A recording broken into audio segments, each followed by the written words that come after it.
नमस्कार, आप देख रहे हैं A1 उत्तर प्रदेश और आपके साथ मैं हूं आशीष तिवारी। बुलेटिन में सबसे पहले एक नजर हेडलाइंस पर। नेपाल दौरे पर प्रधानमंत्री नरेंद्र मोदी। लुम्बिनी में पीएम शेर बहादुर देउबा ने की अगवानी। बुद्ध पूर्णिमा की विशेष प्रार्थना में हुए शामिल। बौद्ध कल्चर एंड हेरिटेज की रखेंगे आधारशिला।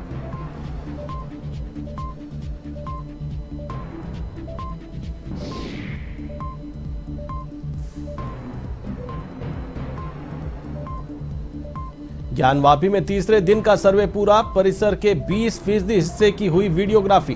टीम के एक सदस्य को हटाया। सूचनाएं लीक करने का आरोप।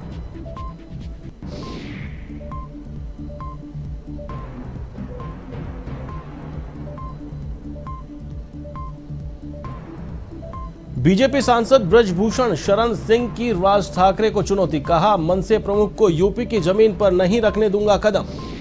उत्तर भारतीयों से माफी मांगने की मांग।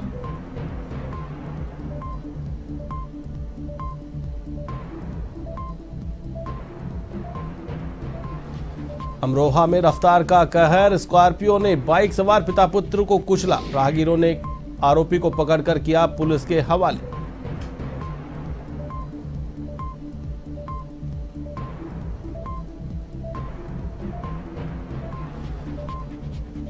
बुद्ध पूर्णिमा पर आस्था की डुबकी। गंगा घाट पर उमड़े श्रद्धालु। हर हर गंगे के लगे जयकारे। सरयू में भी किया स्नान। नागेश्वर नाथ, कनक भवन, हनुमानगढ़ी और रामलला के दरबार में टेका माथा।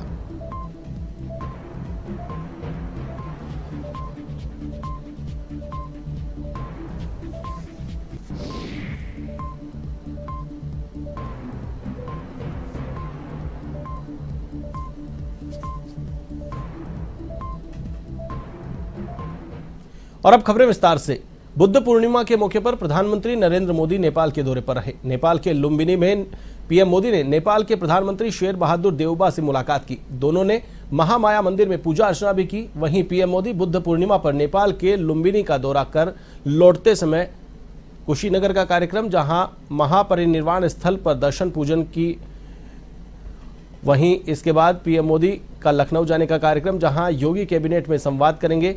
वहीं 7 महीने में दूसरी बार कुशीनगर पीएम मोदी का दौरा। ये यात्रा पूरी तरह धार्मिक भले ही हो, लेकिन इसके कूटनीतिक मायने भी कई हैं।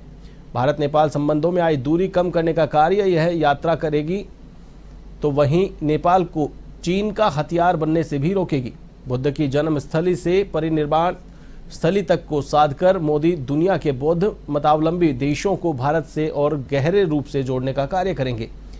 इससे पर्यटन विकास को तो बल मिलेगा ही, वैश्विक मंच पर भी यह देश भारत के साथ खड़े दिखेंगे।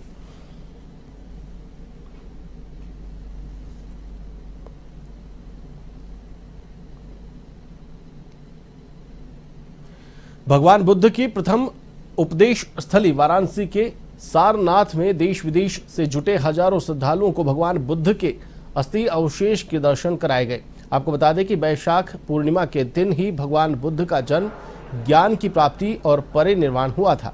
इस मौके पर स्कूली बच्चों द्वारा रैली निकालकर बुद्ध के संदेशों को आम जन तक पहुंचाने का काम किया गया। इस मौके पर महाबोधि सोसाइटी ऑफ इंडिया के बौद्ध विहाराधिपति सुमितानंद ने बताया कि बौद्ध अनुयायियों के लिए काफी पवित्र दिन है। यही कारण है कि सुबह से ही बड़ी संख्या में श्रद्धालु दर्शन कर रहे हैं।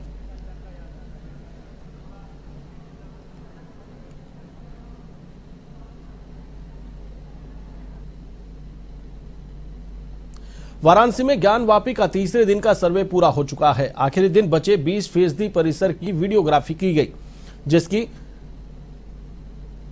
चिप कोर्ट कमिश्नर को सौंप दी जाएगी।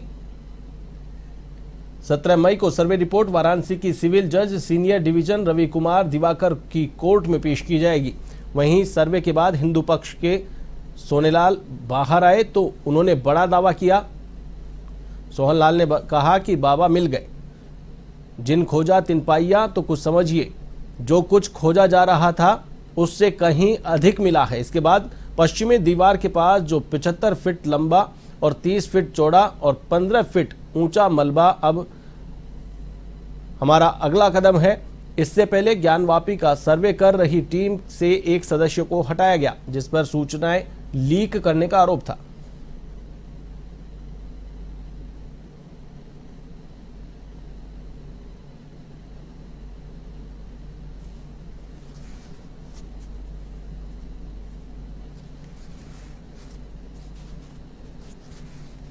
सर्वे खत्म हो गया है ना? खत्म हो गया, कृपया बाहर चलें आप लोग। सब खत्म हो गया। रिपोर्ट फाइल होगी कोर्ट में, तो उसके बाद बताया जाएगा। कार्रवाई पूर्ण हो गई? हाँ, पूर्ण हो गई है। क्या रहा कुछ ऐसा आज आज भी वीडियोग्राफी वगैरह हुई है, खत्म हो गई सर। तालाब में कहा गया काला पत्थर मिला हुआ है। अरे कुछ नहीं भाई, आप लोग कुछ नहीं, रिपोर्ट आने दीजिए। आप लोग संतुष्ट हैं कार्रवाई से? बिल्कुल संतुष्ट है। कल कार्रवाई क्या रिपोर्ट सबमिट होगी? कल सबमिट होगी। बीजेपी के केसरगंज सांसद ब्रजभूषण शरण सिंह ने प्रेस कॉन्फ्रेंस के दौरान मनसे प्रमुख राज ठाकरे को खुली चुनौती दी और कहा कि राज ठाकरे को उत्तर प्रदेश की जमीन पर कदम नहीं रखने दूंगा। पहले उत्तर भारतीयों से राज ठाकरे माफी मांगे, फिर अयोध्या आए। आपको बता दें कि राज ठाकरे 5 जून को अयोध्या के दौरे पर आने वाले हैं और लखनऊ में सीएम योगी से मुलाकात भी करेंगे। अयोध्या पहुंचे सांसद ब्रजभूषण शरण सिंह ने कहा कि राज ठाकरे से मेरी व्यक्तिगत लड़ाई नहीं है, बहुत सोच समझकर मैं विरोध कर रहा हूं। उन्होंने ब्रजभूषण शरण सिंह ने प्रदेश के सीएम योगी से अपील करते हुए कहा कि जब तक राज ठाकरे उत्तर भारतीयों से माफी नहीं मांगते हैं तब तक सीएम योगी को राज ठाकरे से नहीं मिलना चाहिए।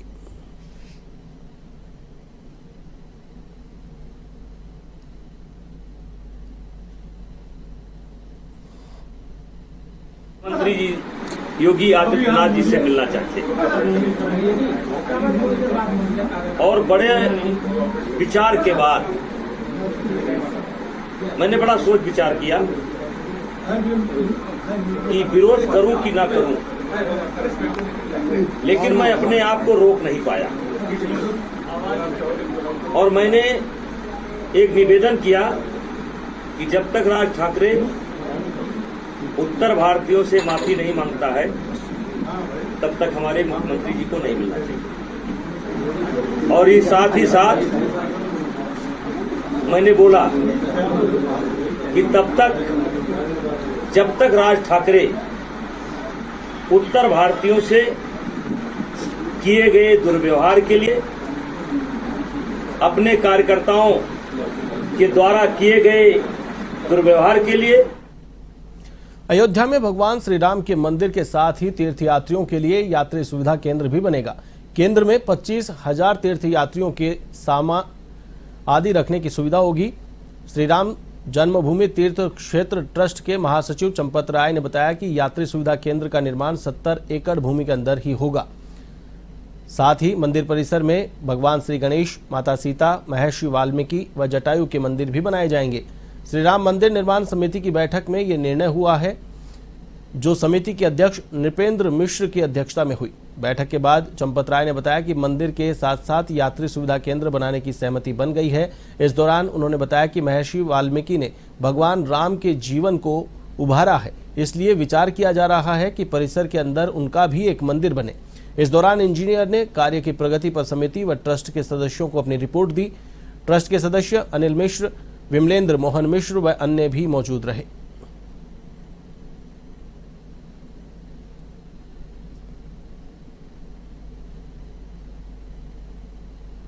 के तो अनेकों लोग, लेकिन राम के जीवन से जिनकी अभिन्नता सदैव बनी रहेगी, उसमें एक नाम आता है निषाद राज का, केवट का, एक ही बात है दोनों। और दूसरा नाम आता है माता शबरी का, और तीसरा नाम आता है राम ने अपनी गोद में रखकर जिनका संस्कार किया, जटायु का। इन्हें बहुत ही सम्मानजनक स्थान एक मंदिर के रूप में बने मिले। 2023 में जब राम अयोध्या में गणेश जी का कोई स्थान नहीं है जहां गणेश जी प्रधान देवता के रूप में प्रतिष्ठित हों, जबकि स्कंद पुराण में वर्णन आता है। यूपी के अमरोहा के नेशनल हाईवे पर तेज रफ्तार स्कॉर्पियो ने बाइक सवार पिता पुत्र को मौत के घाट उतार दिया। वहीं राहगीरों ने स्कॉर्पियो सवार को पकड़कर पुलिस के हवाले कर दिया। मौके पर पहुंची पुलिस ने आरोपी को गिरफ्तार कर गाड़ी को जब्त कर लिया है। मृतक थाना हसनपुर क्षेत्र के लोहारी खादर गांव के निवासी बताए जा रहे हैं।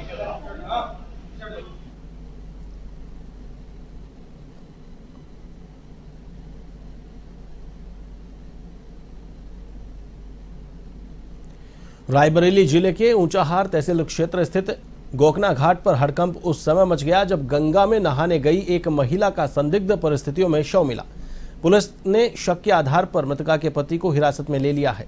पुलिस की जांच में सामने आया कि मृतका और उसके पति की कुछ दिन पहले लड़ाई हुई थी। पति को शक था कि उसकी पत्नी से किसी और के संबंध है।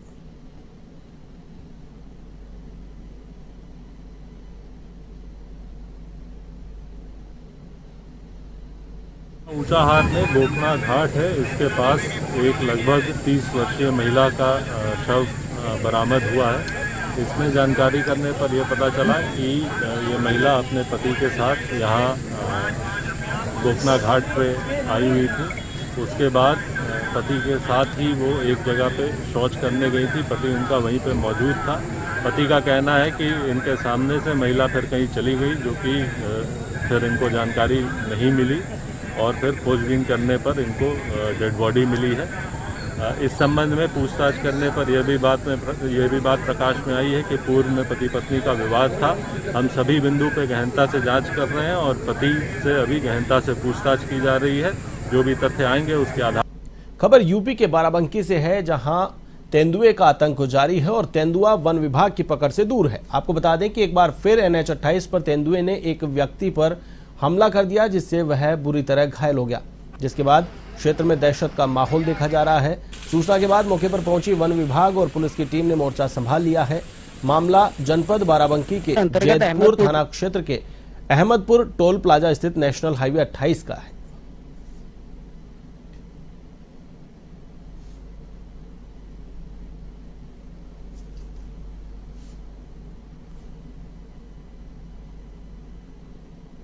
खबर यूपी के बस्ती से है, जहां शादी समारोह में शामिल होने गए परिवार के मकान को चोरों ने निशाना बनाया और नकदी सहित आभूषणों पर हाथ साफ कर दिया। जब पीड़ित परिवार 4 दिन बाद वापस लौटा तो वारदात का खुलासा हुआ, जिसके बाद पुलिस को सूचना दी गई। वहीं मौके पर पहुंची हरैया पुलिस ने मौका मुआयना कर जांच पड़ताल शुरू कर दी है।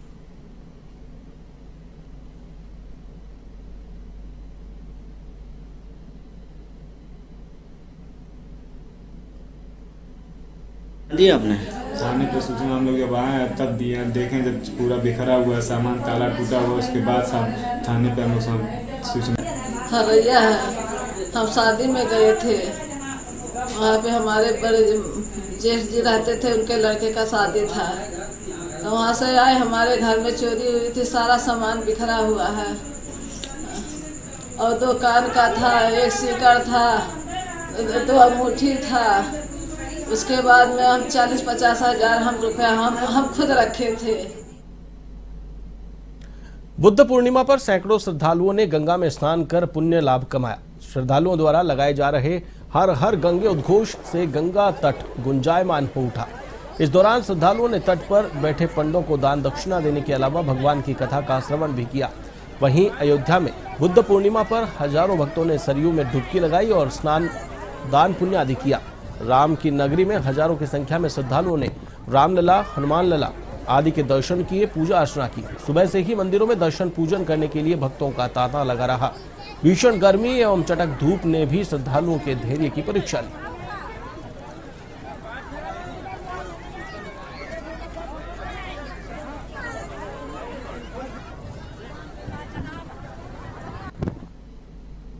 बुलेटिन में फिलहाल के लिए बस इतना ही। मुझे दीजिए इजाजत। देश और दुनिया की तमाम खबरों के लिए आप देखते रहिए A1 TV। नमस्कार।